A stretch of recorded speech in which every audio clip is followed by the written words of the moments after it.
A young man named Kikha once lived in a village near the Dzukouvalley. He was brave and handsome, but also proud and arrogant. He loved to hunt and often boasted of his skills and trophies. One day, he decided to go hunting in the valley alone, despite the warnings of his elders and friends. He said he was unafraid of anything and would bring back the biggest and rarest animal he could find. He set off early in the morning, carrying his bow and arrows.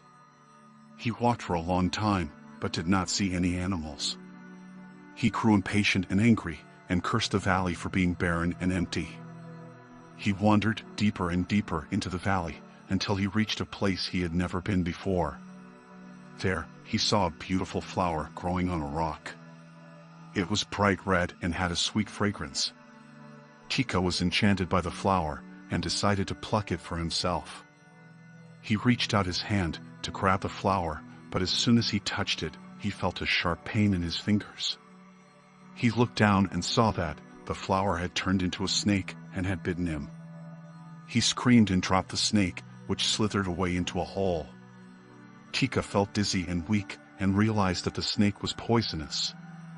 He tried to run back to his village, but collapsed on the way. He lay there for a long time, until a group of hunters from another village found him.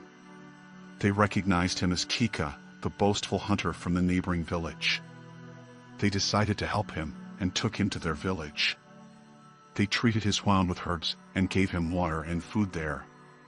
They also told him that he had tried to pluck the sacred flower of dzukouvalley, guarded by a spirit in the form of a snake. They said anyone touching the flower would be bitten by the snake and die, unless they repented their pride and arrogance. Kikha realized his mistake, and felt ashamed of himself. He thanked the hunters for saving his life, and apologized for his behavior.